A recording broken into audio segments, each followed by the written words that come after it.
All right, YouTube, how you doing? Welcome back to the channel. It is Saturday, May 31st. We got a full MLB slate to dive into in today's video, like we always do. I'm going to dive into each and every one of these games. I'll give you my prediction on the side. I'll give you my prediction on the total. We'll talk about any other plays like player props that we like within the game as well. But as always, guys, keep an eye down on the pinned comment of this video. That'll take you to all of my final plays so that I'm actually rolling with myself. If that does interest you and you do want to fade me, it's absolutely free down in the pinned comment. All right, YouTube, how you doing? Welcome back to the channel. I tell you guys I'm a dummy all the time. They don't suck. They've just been sucking. Get them down to -3 for more juice than Jose Canseco in his prime. Tell me you're new without telling me you're new. So don't go jumping down my throat in the comments, right? If you want to fade me, or if you do want to ride me, this still leaves a bad taste in my mouth, right? And remember, more chins, more wins.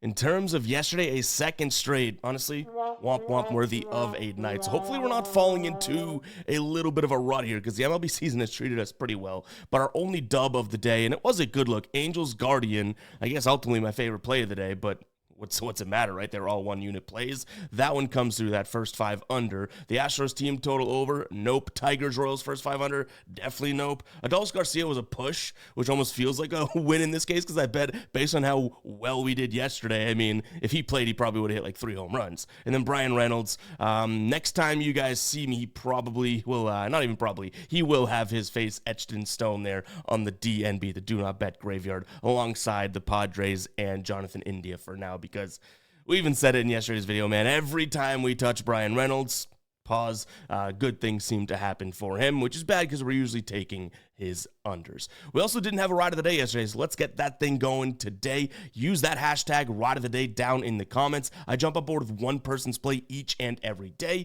Give you a shout out in the next video, win or loss. If you win, we continue to ride with your play. If you lose, we do give you the shout out. You got to face the womp on the soundboard, though. We do have a tracker available now in the pinned comment as well, so you could see the ride of the day history and everything like that. So get those plays down in the comments, and yeah, what do you say we go ahead and dive into today's slate?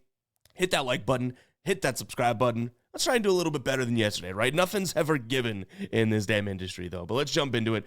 Cubs taking on the Reds here. Yesterday, Reds end up pulling it out over the Cubs 6-2. Andrew Abbott, 7 innings pitched. Rhea didn't even look all that terrible. Today, it looks like we have a little bit of a pitching thing to go over. Drew Pomeranz starting for the Cubs, and then Ben Brown comes in. Ben Brown hasn't been all that great. Nick Lodolo has been pretty good. I'm still going to lean towards Cincinnati in this spot, okay? I don't think I end up rolling with it, as a final play for a couple reasons. First and foremost, looks like we're going to have some bad weather there in Chicago. I would trust the Chicago team to be able to, battle the weather a little bit better than Cincinnati, okay? Cincinnati's used to playing in a ballpark that is really like a, run scoring type ballpark. And then secondarily, I would say that this Cubs offense, regardless of, Ben Brown and not looking all that great, this Cubs offense is still better than Cincinnati, and the Reds won yesterday. So there's enough that, points me in sort of a Chicago bounce back spot that keeps me off of Cincinnati. But I don't like Ben Brown. I don't think that the Cubs bullpen is all that great. And you know what? This Cincinnati offense looks like it could be in one of those nice little grooves right now. So I'll lean Cincinnati, but like I said, there's enough reason, and I gave you a few of them, enough reasons why I probably end up sticking away from this one. In terms of a total, like I said, bad weather. You do have Lodolo, who's been looking pretty good. Maybe Ben Brown, this is a good spot for me. Throws a lot of fastballs. Cincinnati, weirdly enough, isn't that great against fastball recently, so maybe we lean towards the under. All right, next up, Toronto taking on the Athletics. Got Gunnar Hoglund on the mound, who I don't think really has been as bad as some might think. He's gone up against some legit offenses, since getting called up here and pitching. He's going up against Eric Lauer, who I think is not starting, pitching like 2, 3, and 4 in terms of innings projected wise. I would say that the Athletics have a good chance of bouncing back here. It's not like yesterday was a bad loss, right? Game 1 of this series, they lose. Was it like 12-0? And then yesterday they lose, but it was 11-7. They still put up a decent amount of runs, right? Like Toronto got to them really, really early. Jeffrey Springs didn't pitch all that well, but the Athletics did, score throughout that game. 1 in the second, 1 in the third, 1 in the fourth, 2 in the fifth, 2 in the ninth. So they were able to at least put up a respectable number. I'm going to trust the pitching of the Athletics here in this spot, but it would probably only be first 5. I think it's just a decent sort of, maybe these two teams are closer than we think. Toronto went off yesterday. Is the Athletics day today? Potentially. So much like the first game, I hate to start you guys off with two games where I'm kind of like, man, this isn't one that I absolutely love and I'm racing to the window right away. But I think minus 162 with Eric Lauer after Toronto has now scored 12 and 11 runs consecutively, they're probably due for somewhat of a flat spot, just my opinion. So I'll lean towards the A's, and I guess a slight lean towards the under. I don't think we see an 11-7 game yesterday. Yes, both these offenses have the ability to be good, and honestly, they have been, fairly good. Toronto, especially, obviously looking at their last two consecutive games, but they still have some inconsistencies in there. So yeah, slightly into the under. It's not really backing the pitchers. It's more so saying maybe there's a flat spot coming up for the offenses. To kind of further that point, Toronto, 11-12, and then before that it was 2-0, 2-0, 1-1 from their previous game. So it's not like they're just like firing, right? You look at that last game and say, oh, these things are kicking. I do think that we could get back to, water finding its level. All right, next up, we got Texas taking on the Cardinals. I think I'm going to go with the Cardinals here. It's not a fade of Patrick Corbin, which I know a lot of people love to do. Patrick Corbin really hasn't been what I would consider the Texas problem. He's going to give you 5+ innings of 3-run baseball. It's like, yeah, he's fine. You know what I mean? I'm not going to say he's good or anything like that, but he's going up against Sonny Gray, who has been kind of on and off this year. He's coming off of a start in which I wouldn't necessarily say he was on, but it was against Arizona. 6 innings, 9 hits, 3 earned runs, 5 strikeouts, no walks. So pretty good, but every time he's allowing some of these higher numbers, he goes to 0 runs the next game. His earned runs in his last 5 have gone 4, 0, 7, 0, 3. If we follow that pattern, we might be in for a nice little game today. Last time you saw this Texas team was a couple of years ago. He went 7 innings of just 1-run baseball. So I do like the idea of, a slight backing of Sonny Gray here in comparison to Patrick Corbin.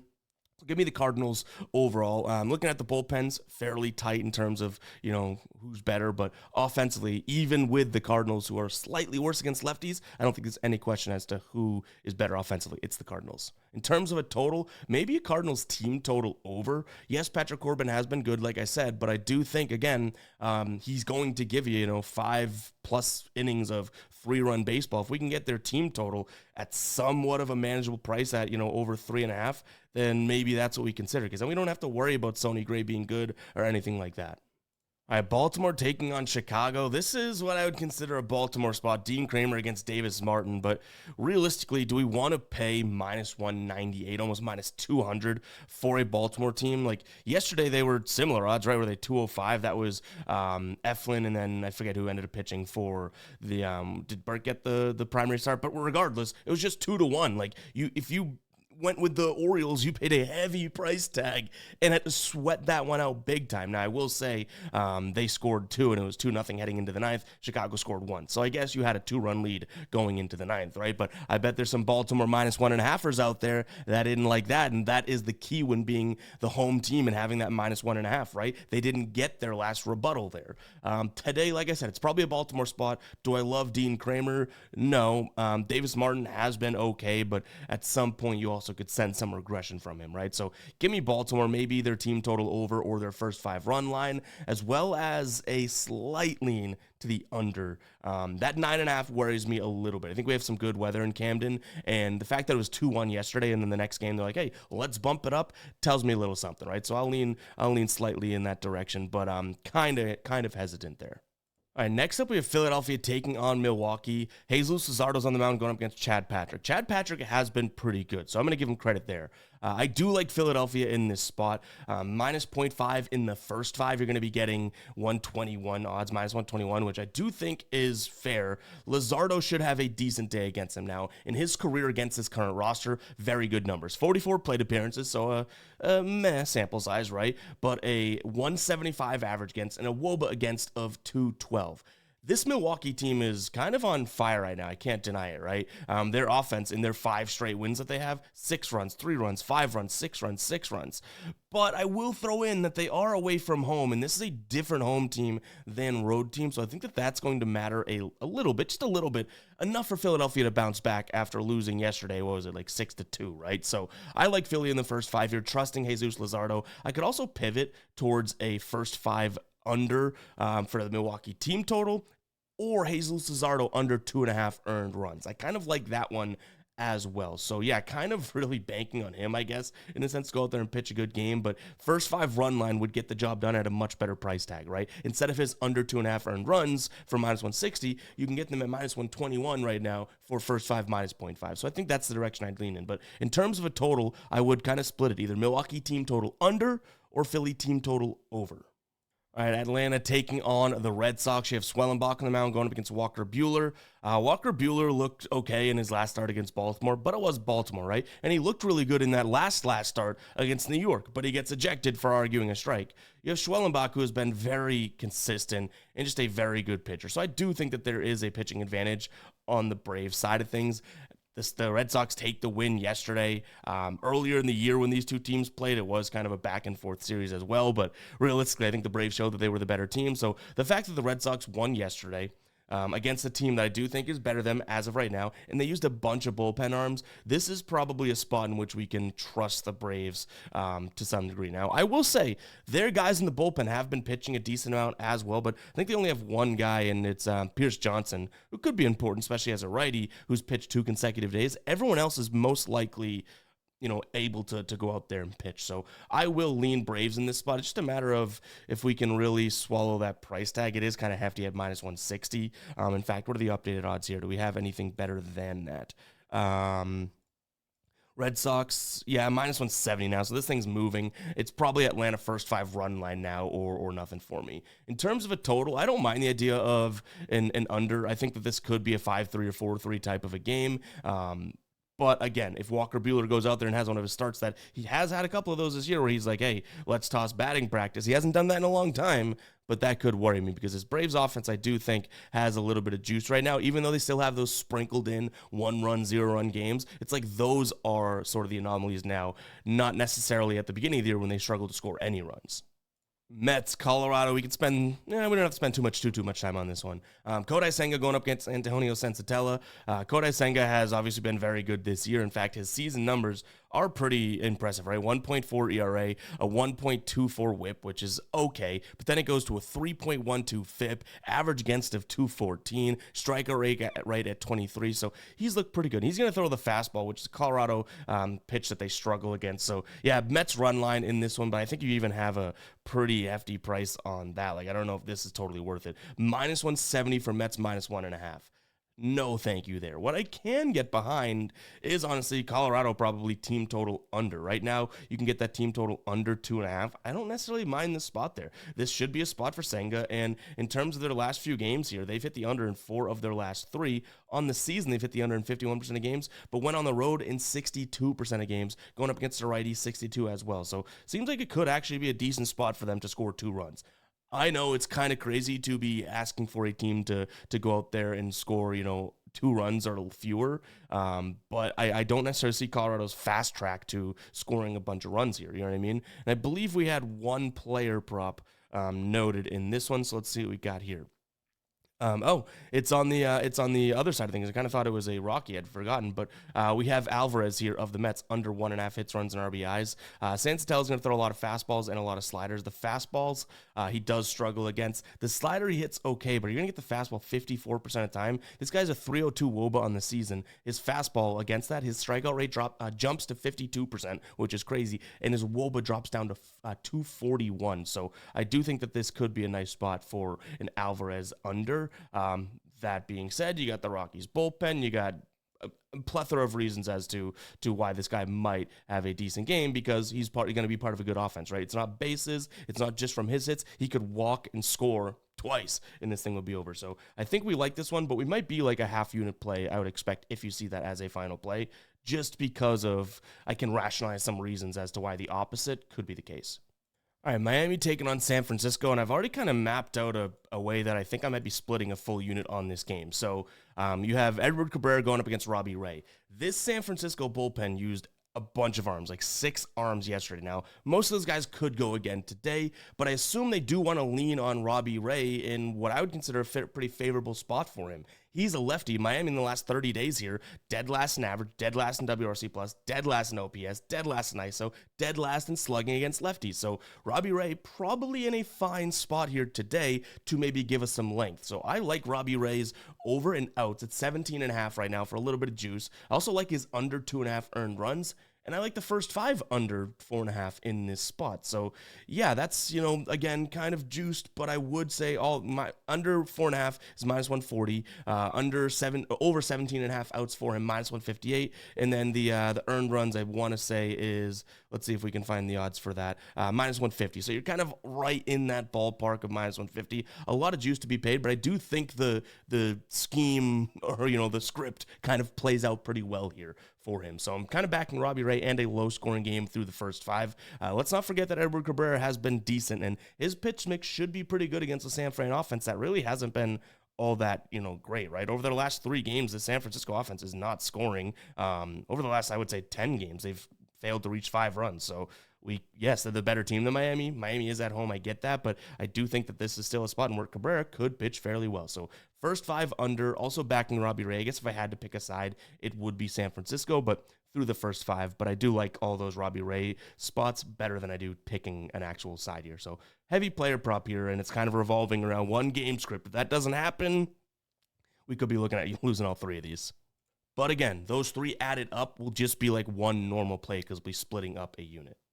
Real quick, guys, before we do move on with the rest of the games, I want to talk to you about Sleeper. They got a Dylan Cease 0.5 outs line today. Not strikeout line, right? He can go out there and throw a pitch, and it's a ground ball to first base. First baseman steps on the bag. Boom. This square cashes. You can add it in with some of your other player props for the day, and it's just going to boost the payout over on Sleeper. The link to sign up will be down in the description, as well as the pinned comment. You get your first deposit matched up to $100 as well, which is an absolute no-brainer. This is their OG offer that they had a long time ago. They have brought it back now. So check out Sleeper, guys, if you do like player props. I love how they do things. They have more lines and alternate lines than most other apps out there, and the fact that each and every pick that you throw into your entry changes your total payout dynamically. They don't follow the fixed payout structure like a lot of other apps. It's really cool, guys. Go check it out. That link, again, will be down in the description, as well as the pinned comment. Let's jump back into these games now.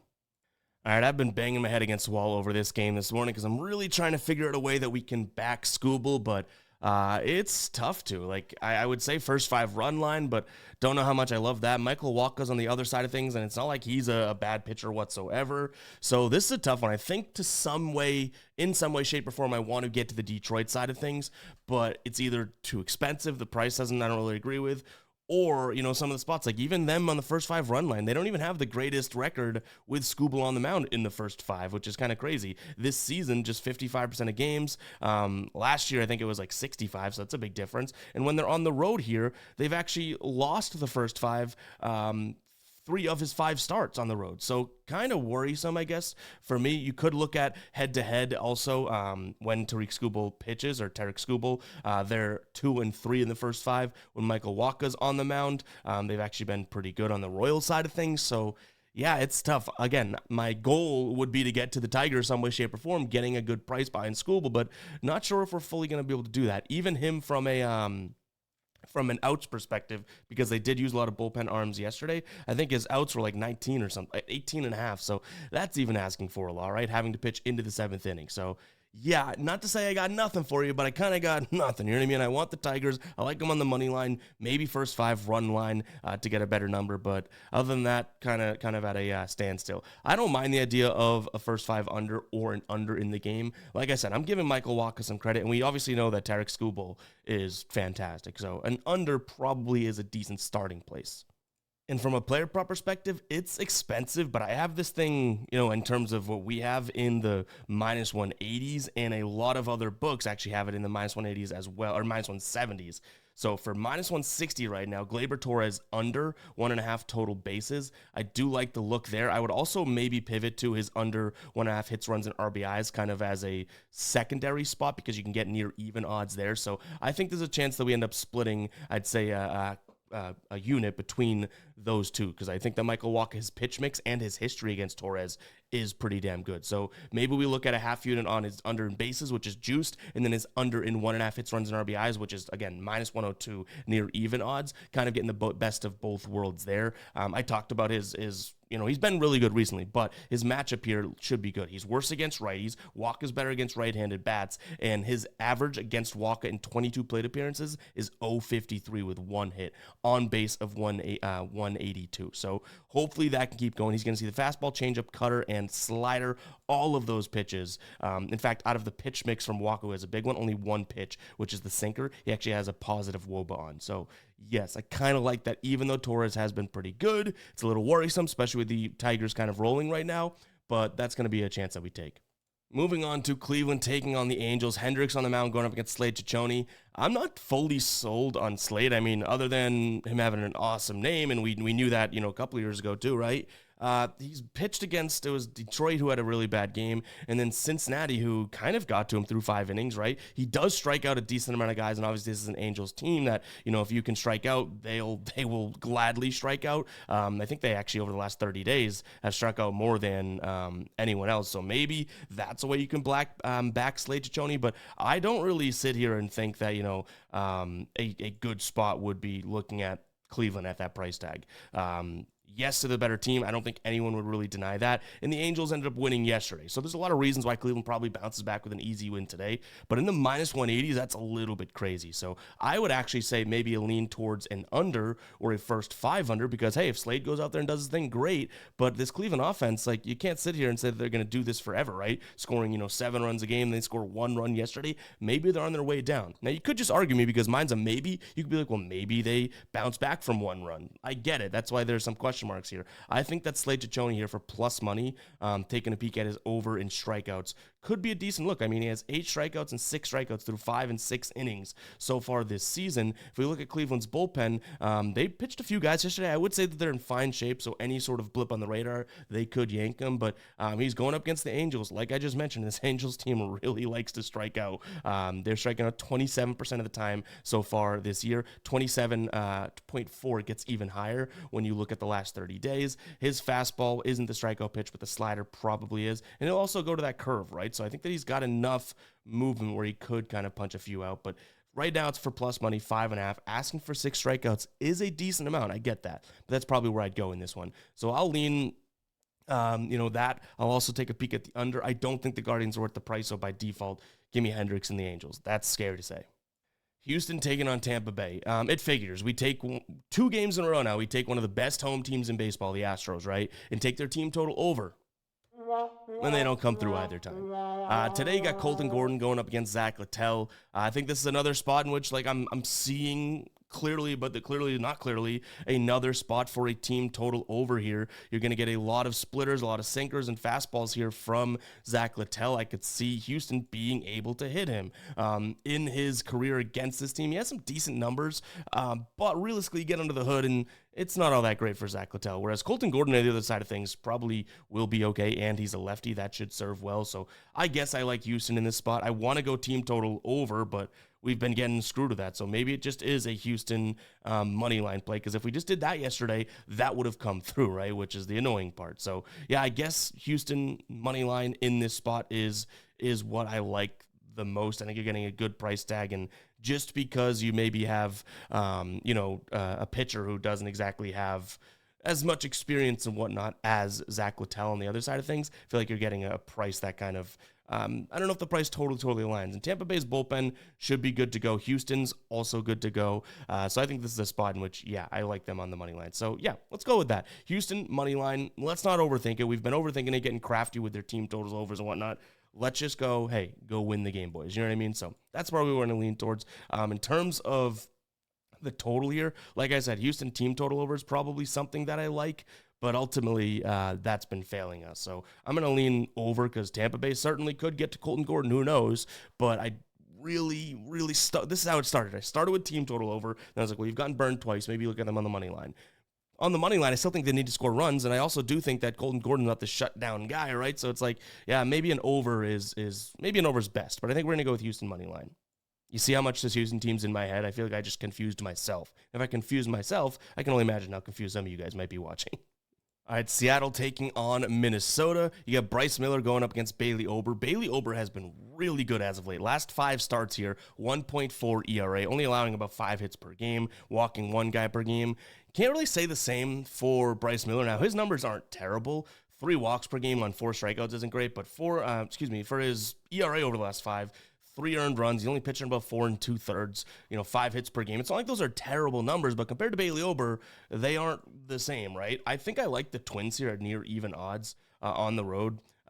This should be a low-scoring game, though. I think that both pitchers could be in a decent spot here to pitch fairly well, but I would end up trusting, ultimately, the Twins to get a run, in a sense, when they needed to, if it was a close game or something like that. Really do like the look of that offense lately. So, yeah, I think this is going to be a nice spot, but I'm not really like fading Bryce Miller via this play or anything like that. So yeah, I think Twins money line is what I'll look at. But like I said, if you're on Seattle today, this is one of those plays where I see enough to get to the Minnesota side of things, but I don't really see enough to call someone an idiot for being like, I like Seattle. It's like, yeah, if you like Seattle, I do think that there's an argument to be made there too.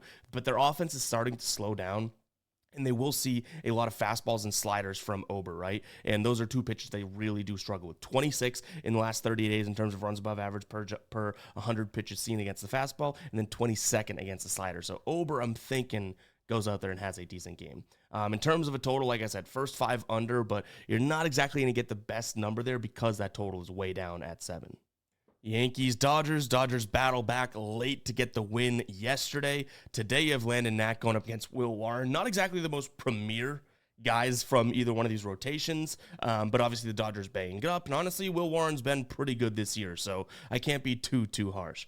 What I will say is, though, I do like the over. We even saw it yesterday, right? That it's almost like down but never out in this type of a game with these 2 types of offenses. Max Fried and Gonsolin, I think, pitched 5 and 6 innings, and the Dodgers scored 6 runs, like after, I forget what it was, maybe the 6th or 7th, and 8th combined. So yeah, I think that we could see something similar to that. Not saying either one of these bullpens is bad. I'm really not saying that, but I just think that these offenses, unless you have, some of the best going up against them pitching-wise, especially out of the bullpen, these offenses will ultimately reign supreme. So I don't mind the idea of that over 9.5. Yesterday was a high-scoring game. Is it easy to do that 2 games in a row? No, but you do have 2 offenses. If you had to handpick 2 offenses to go get you 10 runs today, you probably would be taking these 2 squads, right? So yeah, give me the over 9.5 in this one. If I had to pick a side, I would still say Yankees. But, we saw what blew them up yesterday, right? I thought there was a bullpen advantage for the Yankees slightly, and the bullpen was actually what kind of killed them. So, yeah, kind of tough to say that here, but I'm still going to lean towards Yankees.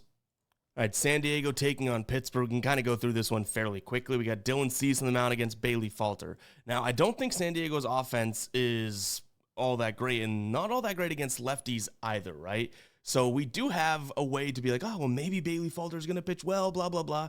I don't fully trust it. We did see, what was it, a 3-1? San Diego won with 3 runs yesterday. So this offense really isn't fully kicking, I would say. They had like a little brief stint against Miami, but before that, you look at their totals, not all that great. So I started to kind of carve out the idea of a first 5 under. You have 2 teams that really hit the ball on the ground a ton, but I kind of started to move in the direction of maybe just a Pittsburgh team total under. This should be a spot where Dylan Cease can definitely deal against him.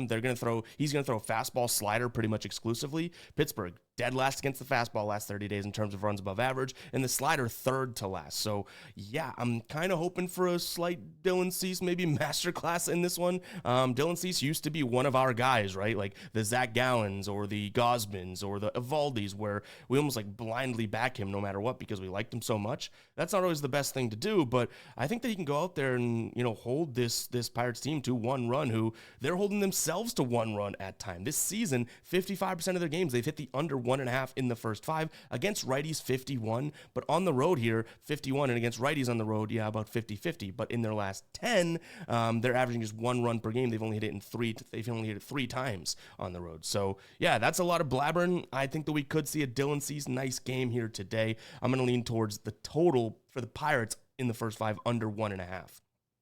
I also don't mind the idea of them, in the first five run line, I guess, but you're paying, I think it was like minus 140 or something, and they still have to hit Bailey Falter, who I haven't really talked about yet, but I think Bailey Falter is pretty damn good, you know what I mean? And he's a lefty, and San Diego hasn't necessarily seen the lefties all that much, so I think I'm going to say, hey, Dylan Cease, go do your thing, and that's that. We're probably ended up looking like a half unit play because there is not much margin for error with that type of a play, right? But that's kind of a hybrid of like the side and the total in a sense. So yeah, backing Dylan Cease here and kind of fading that Pittsburgh offense. Last but not least, Arizona taking on Washington, and I think I already know what we like in this one. I think I'm going to go with Arizona team total over. They're up against Michael Soroka, who I definitely think is a guy that is worth fading, right? Doesn't have too much of sample size in terms of this year, but overall, this is still an Arizona offense that I do think has the ability to go up there and score 5 runs, whether it's against Soroka or the bullpen in this spot, which is still a very good bullpen. This Washington bullpen has been a lot better as of late than they were to start the year, but it's like the smallest of benchmarks to cross, you know what I mean? And Soroka's given you, 5 innings. I think, what does he have? The last 5 starts here, 5 innings average with like 3.2 runs per game, I believe the number is. You're telling me Arizona can't score that, maybe even one more, because this is a very good offense, and then throw in the idea of, 1 run against the bullpen? Kind of maps out to me. So Arizona team total over 4.5. You guys know that I love it, or if you watched last year, I love Arizona when they're at 3.5. That number might be long gone depending on, actually not even depending on who they play. So 4.5 is probably going to be something that we have to get used to here. So I like the idea of that. Let's go with Arizona team total over 4.5. Go score 5 runs for us today. And I think we'll be some happy campers, right? In terms of where we go, that's kind of, again, what we just did with San Diego. The idea would be kind of the hybrid of the side and the total. But I do have a player prop that I'm liking here. It's an interesting one just because of the price tag. Now, I mentioned that I like their offense, right? But Brandon Pfaadt's on the mound, and Pfaadt, whatever you want to say, he isn't all that tremendous, but what I do like is his matchup here against CJ Abrams with the fastball and slider combo. You can get plus money for under 0.5 singles from CJ Abrams right now. I really kind of like the idea of that. This guy is not the biggest of singles hitters in the first place, right? On the season, actually, he's at the under in 59% of games. On the road, 67. On the road against righties, 71% of games. If he goes out there, hits a home run, a double, triple, walks, all good, right? We just don't want him to hit a single. So that's something that I'm considering here. I also thought about the idea of under 1.5 hits, runs, and RBIs.